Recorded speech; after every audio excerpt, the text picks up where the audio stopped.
Welcome back to 13 Sentinels Aegis Rim's spoiler commentary playthrough and analysis series. I am your host, Hemborger Chariot, and I am here with my best friend, Mirth. Hello, hello! I just noticed something as we were wrapping up the episode. At the bottom of the screen, the characters in the backgrounds have like little yellow circle highlights at their feet. That means they're unlocked for more story. And the ones that don't are locked. I'm like, I've never noticed that before. Actually, it means that they have a lock that you can unlock. Okay. Because Nenji and Tomi don't have them, but we can play them. Okay. I did not notice that UI detail. That's so neat. Speaking of things that are neat, basically this entire game's writing, aside from a certain character. But let's jump into this one. Yes. It's too much.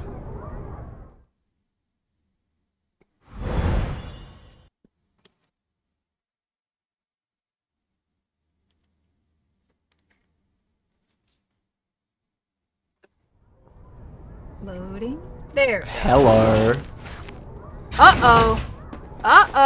Huh? Tamao-san? A small puncture on my cheek. Looks like I got stabbed by a needle. I must have gotten it in the girls' bathroom. But why can't I remember anything about it? Was I captured and had my memories erased? What if they implanted something in me? I'm probably overthinking it. No, Natsuno, this is the one time you need to overthink it. You're actually not that far off. This is the one time where she's actually mostly right. At least for now. I told Miura-kun he should stay at Jiro-kun's house. After all, I'm the one who dragged him into this. I need to take responsibility. I mean, not in a weird way. You can make it in a weird way, Natsuno. He's a cutie. And he's gay. Case Miura is gay, no women allowed. That man is gayer than a box of crayons. Wait, how are you here, Tamao-san? This place isn't ideal. I'd be found far too soon. Maybe Tamao-san was abducted by a UFO. Wonder what they did to her. Who is this? It's my lesbian gal pal, don't worry. Does she want to join the team? Well... Wait, don't tell me.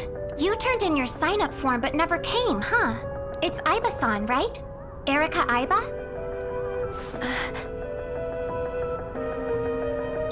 Uh-oh. So, Aiba-san, you're in Class 1D? How convenient. I guess she has a new cover. Right next to Minami-san in Class 1C. Yeah, right. Have you recovered from your illness? Well, actually, she... Not entirely, so can't join yet. Huh? Oh, okay. Well, that's too bad. I hope you get well soon. Maybe she just looks like Tamao-san. Could there really have been someone like this just next door?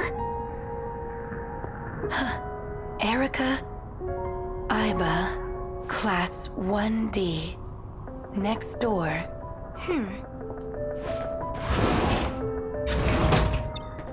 She's pretty weird. Yeah. That's Right. putting it lightly. I should go tell the coach. I'm trying to figure out how much Natsuno knows about Tamao. Not a ton. Tamao is Jiro's grandmother in 1985, remember? She's an AI controlled by Universal Control. Versus an AI controlled by, people. Yeah, that's why I was trying to figure out, what... I know you know Tamao is, an old lady. Why are you calling this girl that is your age Tamao-san? What do you not know? That's why I'm trying to figure out, how much does Natsuno know? Because she knows the actual Tamao Karabe in this timeline. I mean, I don't know how intentional this is, but I could honestly swing a bullshit reason as to why the old Tamao would look so youthful. Because in 2188, Tamao Karabe is also like 120 or some shit. And she specifically is pointed out to look extremely youthful for her age due to her nanomachine treatments. So maybe that just carries over and Tamao takes a long time to age. Some people are like that. Some people look the same age for like 60 years. That is true. Just look at Keanu Reeves. Just look at fucking Paul Rudd or Patrick Stewart, like... Or Masahiro Sakurai. He has not aged a day in 30 years. Because he aged 30 years ago. Nah, No, even then, he looked... He just doesn't age. Yeah, so maybe it's one of those cases where Tamao just doesn't really age. Well, combined that with Natsuno being a bit of a ditz. I can believe both at the same time. And having memory problems at the moment. That's true. It's probably everything. BJ, did she find you? She? The girl that was just here. Aiba-san. Nobody was here. Let's go to the gate. I'm almost done with practice. We'll go there after. Sound good? Natsuno, the gate. Be patient, Natsuno, let's BJ. go. He's really so impatient. And he's really developing a personality at this point. Ooh, wait. Oh, is this the chapter where she gets stranded in 2025? I think it might be. I don't know. That's I not didn't how I see any remember men this in chapter black ending. outside. I think that happens in a later one. Maybe we can sneak out.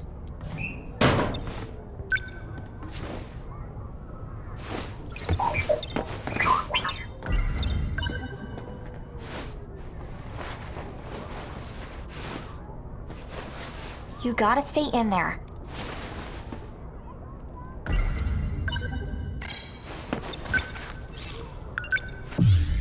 Okay, where are we going? Are you going home, Natsuno? You got me. Please don't tell Senpai. Our planet is in danger. There isn't a second to spare. Yeah, whatever. I how this is just normal to her. That's typical Natsuno. What is it now? I thought you had no seconds to spare. Yeah, Don't worry about it. It's for something important, right? Thank you. Leave the future of Earth to me. Okay. That's just classic Natsuno. Grave responsibility rests on my shoulders. I love how cute it's like Erica Mendes made her Natsuno. Like, this is so adorable.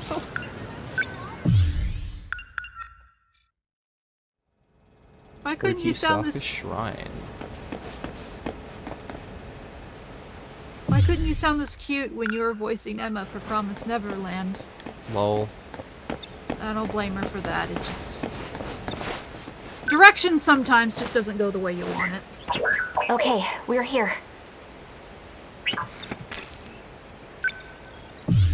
Activate gate. Sentinel search range. Where should we look this time? 1945. We found a Sentinel there, but not the one we're looking for. Travel to Sector 5 is possible, but there is no signal from Member 17. I'm fairly certain it's Sector 2. Yeah. How about Sector 1? Okay. Sector 11 has been searched. No Sentinel found. I see. Yeah, this is going Bummer. where I thought. We're not going to Sector 3 yet. Yeah. Sector 2 looks suspicious. I forget what happens here, though. 2060s. The 2060s, they go looking for it. She and BJ split up for a bit. She finds a broken robot, or broken drone. Oh, right, and she finally, like, makes the connection that BJ is a robot, not an alien. Yeah, okay. And then they activate one of BJ's old files. And then we get a very big reveal. Oh god, is it the one where it's, is it the one that reveals that Yuki is Natsuno's mom? No, that's in Keitaro's route. No, fuck yeah, whoops. I don't know what it is then.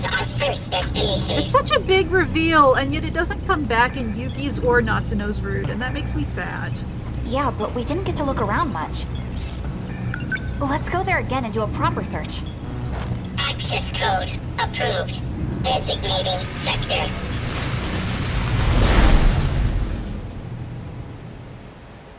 I remember all these lines. I cut them out and isolated them to put them into the little BJ prop I made. I still need to do that again. I need to buy another recorder.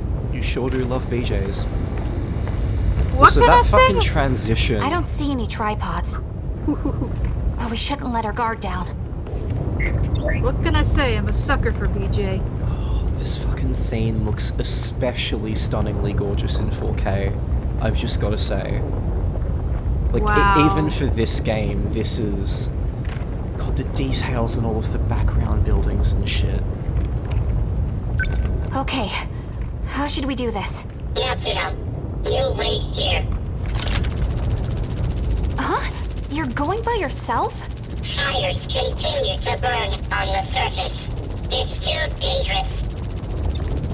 Time required to search the path is 27 minutes. Oh, come on! And he We just come all leaves the way before out here and you Natsuno. just leave me all alone? Before she can even say no. It's not often I get to time travel. I certainly won't waste it waiting. I'll make it quick. Just gonna peek around a bit. Very It's small. smart and not at all a bad idea. Yeah, it's a small thing, but you can feel that BJ is kind of reverting got just here? a little compared to how he was getting a bit of his personality back the last time. Like, he still has more personality here than he did earlier in Natsuno's route, but compared to the last one with the bathroom fight, he was just set back a little bit because his memory got wiped a little bit. Yeah, I really love how BJ's writing is handled, because it's another one that's very subtle. But being the #1 Miura fan, of course I'm gonna notice it. Again, I gotta give props to the localization here. It's not easy to pick up on all these little details and then translate them so effectively into a localization. What do we got you here? You need to figure out exactly how do you word things correctly that implies this very subtle detail. And how are you going to get it across without people even directly notice? It's like they notice it, but may not notice it enough to put it into words. I saw something light up.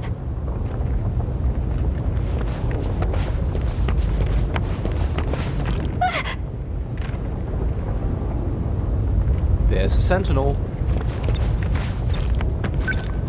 Is that a sentinel? Yep.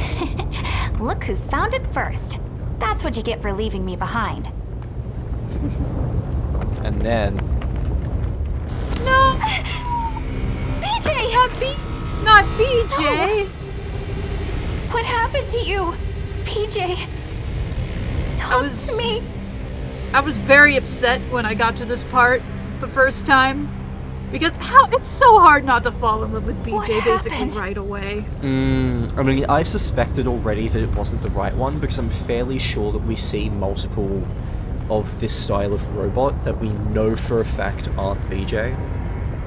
That's true, but... At least before this point. Yeah. I was doing... With how where our playthrough is going, yeah, but I was doing Natsuno's as fast as I could, or as often as I could, rather. So I didn't see a lot of drones before now. Versus me, where I think I did it rather late on my first run. Yeah, like, I think I figured out after a minute that, like, wait, no, that's not BJ, but, like, for a moment there, I was very heartbroken. That's right, his brain. As long as his brain's okay, I'm sure I can save him. Oh, where is it? Is this it? This light bulb thing. I think it's this. There's some letters on this. Shikishima. Shikishima Robotics? Wait, as in the appliance company?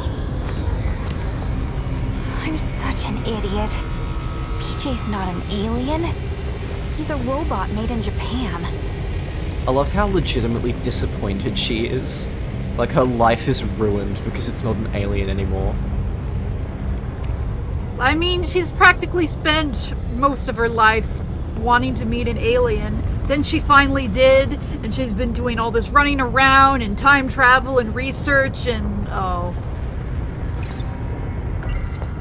PJ's not an alien? I feel you, girl. That sound. There he is. He's okay. Natsuno, I have been looking for you. BJ! But wait, what I saw earlier, it was a different robot? You found a Sentinel. Sentinel number 8, a remote control type. This is not Sentinel number 17. The way he says he found a Sentinel, he's so happy! He is! And the fact that you can tell these emotions now. You found a Sentinel. Sentinel number 8, a remote control type. This is not Sentinel number 17. Natsuno? Aw, he's worried!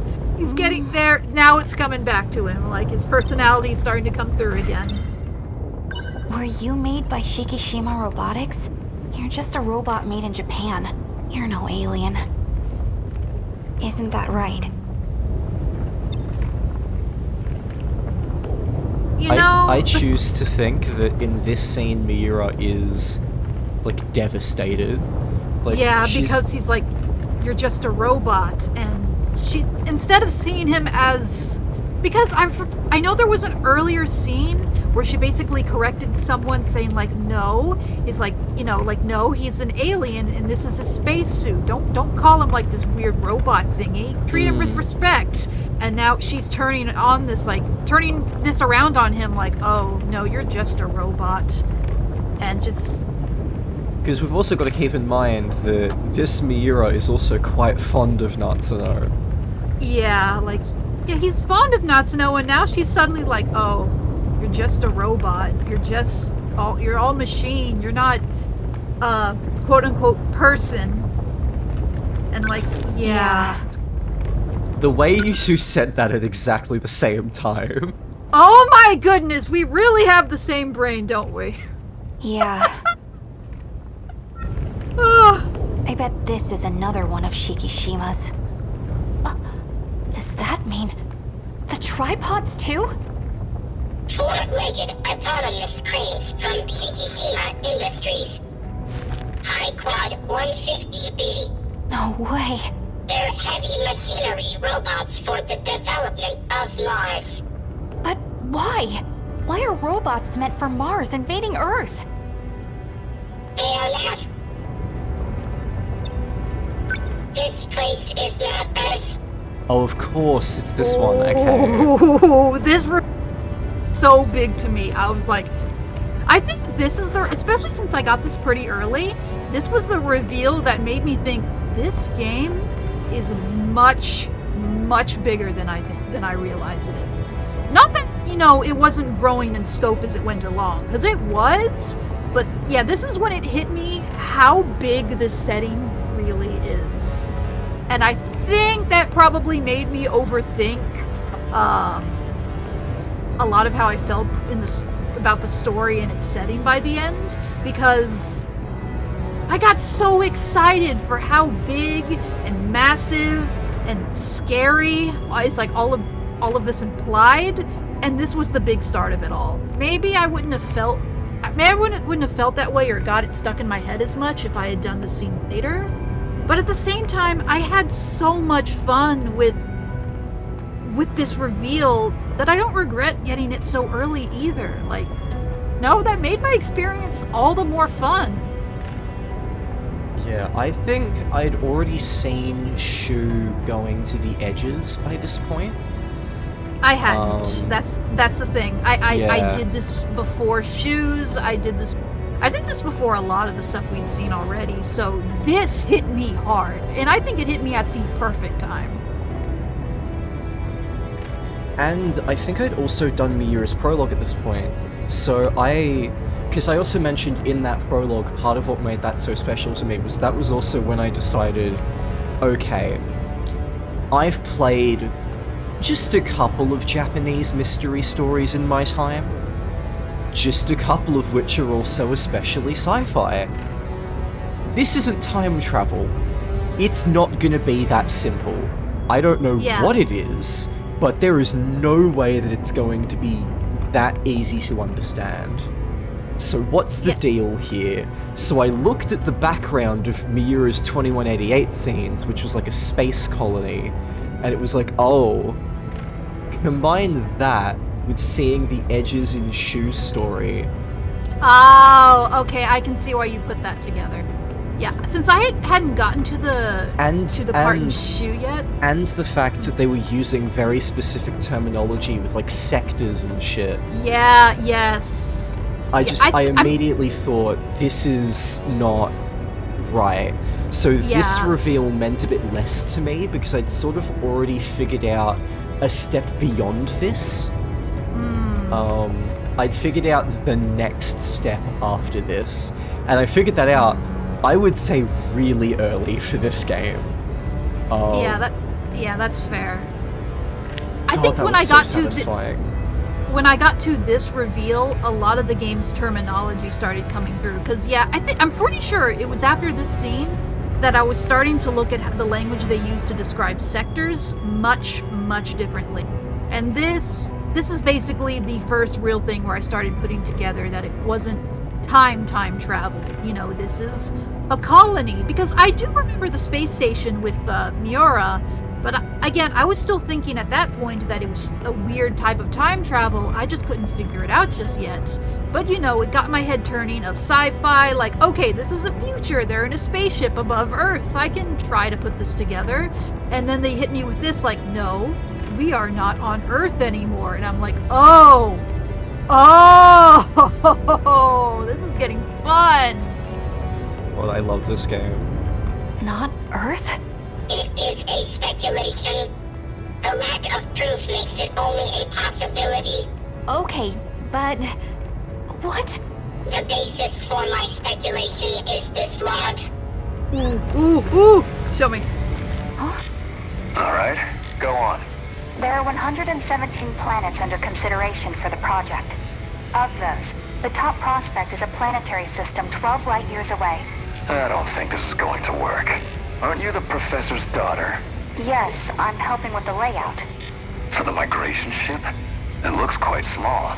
In the harsh environment of space, it is not possible to sustain life for extended periods of time. The ship will be carrying only our DNA. In the final phase of the project, humanity will be restarted. So we're creating aliens. How large of a population are you estimating? We're planning for 6 million. And you really expect me to approve of this project? If you just listen to my mother's explanation. It is not necessary. This endeavor is nothing but self-satisfying. It is impractical. Now that my father has passed away, I am the one in charge. The research will be disposed of and the funds suspended. You can't! Ogata-san, please! This was recorded in 2188 with Natsuno Minami's ID. Before we get to the next reveal, I wanna comment on that log. That specific log the specific information in that log, we're planning on making a new colony, 12 light years away. We cannot ourselves travel there. We have to only send our DNA and start a new colony on a faraway planet.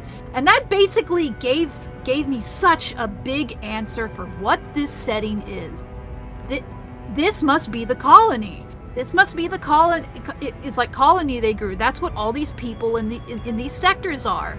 That's why all these sectors are divided. That's why they have these different time periods and so many people thriving there. They are trying to restart humanity, and they have different sectors from different time periods because they couldn't decide what the era where humanity needs to be restarted, where it went wrong in a sense. And that was such a big scale to me.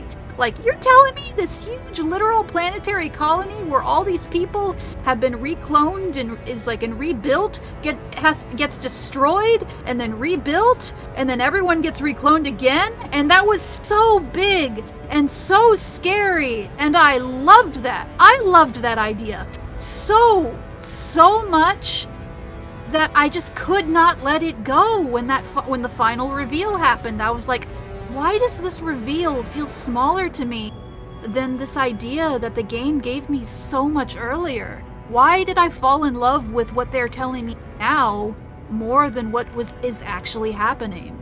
And I don't really have an answer for that. Ultimately, I don't think I can blame the game for that. It's just me clicking with earlier information first. Correct. And that's just probably that's just my preference. This appealed to me way more than the actual answer. That's why when I first beat it, I was massively disappointed. Now I'm like, you know what, that's not fair. It's my own fault that I liked this better.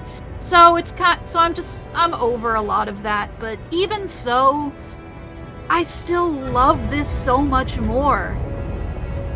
It just feels so much bigger when this is the actual colony as opposed to this is just a simulation to raise just a people.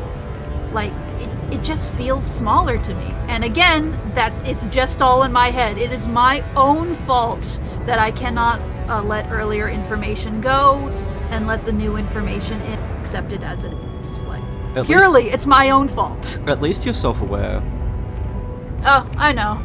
Like, a communication log between Natsuno Minami and Shikishima's top executive, Menji Ogata. Ogata-kun? After this log, the plan was implemented. But 2188 is in the future. We are further into the future than when the log took place. Do you understand? And this is how I figured out the log between Natsuno and Miura in the beginning, and that's when I realized none of this is time travel. It was Gosh, really I love this fun. reveal. Like, I loved how huge this reveal was, and I am glad I got it as I did. Again, it just hit me like a ton of bricks. This is a fun reveal, but I've got to say, I am so happy that I connected so many of the dots via other scenes before this.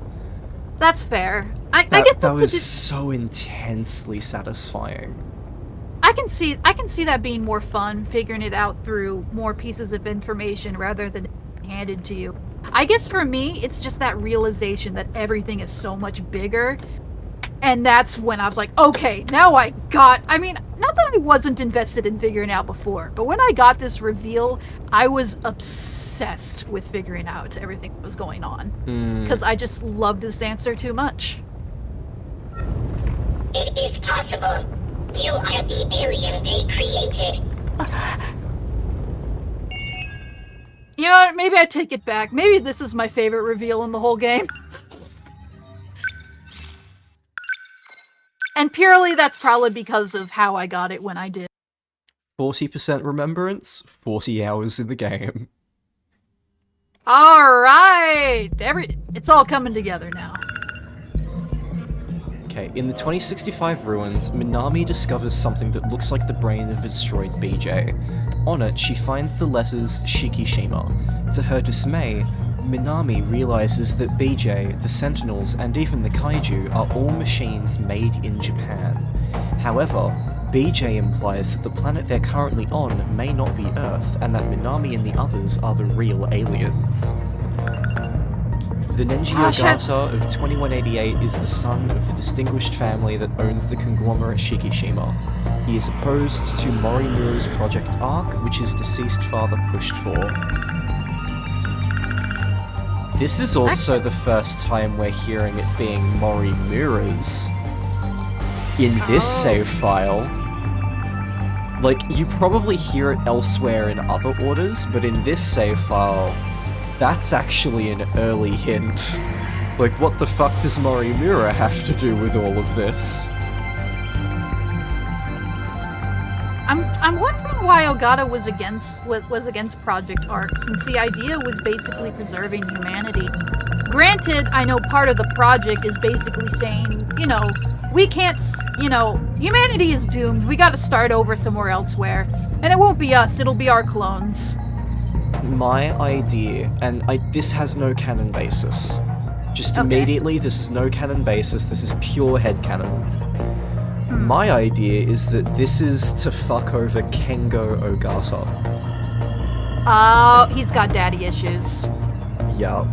Because Kengo just wants to be immortal. He has bad reasons for caring about this. Maybe Neji valued fucking that over more than the potential doom of humanity. Right, with that technology they had, with basically saving, you know, memory and everything that makes up the brain into AI. Okay, that gives Project Arc a little bit more meaning. So not only would they be recloning themselves on another planet, they'd be installing their consciousness into these new clones. Well, Kengo would. And I think Ogata might have known that and been like, hold up, that's not fucking okay. Yeah, don't erase the brains of the cloned people. And again, there is no canon basis for this one, this is purely headcanon. Yeah. Being I mean, honest, that's fair enough. But I like that idea. I can see this guy having daddy issues, considering he goes off the deep end later. Okay, mistaken identity. Goes back to 2065 in search of the Sentinel again and finds the thing. And this is before a bunch of Yuki stuff, so these three scenes immediately after would absolutely be her getting stranded in 2025. Yeah, I think I think after this she goes to 2025. So what is this stuff then? That'll be interesting. Yeah, not long after that it's Natsuno's gone. And yeah, I think that's the only scene. Yeah, my memory is a little vague what happens in order with Natsuno. Like, I remember the events, but once again, it's the direct order that I'm a little lost on. Yeah. Because we don't get a lot of... I don't think we get more Natsuno till much later. Yup, I knew it! Second area, wave 5. Yeah, she's for a while. Yeah, because I remember, like, I'm pretty sure I didn't get the other stuff till late game, and now I'm remembering why. Like, it's painful. Like, I think Hijiyama takes a good while. Goto's basically the end of the game. I think this one is the one that takes quite a long time. It does. This one takes a good while, but I know it's the first one you can finish. Yeah, Jiro, I think, was the second one I finished. Yeah, that means we've done her. Oh yes, next time is Nenji. Ooh. Okay. Oh, I'm excited. This is gonna be fun. Nenji is one of my favorite routes in the game. He is so fun to do. Oh, I'm so excited. Okay, let's wrap this up. Yeah. So, do we have any final thoughts before we move on to Best Boy, number 4? Because it's impossible to pick a best boy or best character in this game full of best boys and best girls. Well, it's very possible. Well, it's easy for you. There's too many good characters. I can't pick. I mean, this is coming from someone who has a hard time picking favorite characters in shows and games sometimes. Yeah, thank you all for watching. We're going to catch you in the next one. Leave a comment down below letting us know what you thought, and smash that like and subscribe button and the notification bell so you can be notified on every new upload. This is Hamburger Chariot and Mirth signing out. See you, everybody. We'll see you then.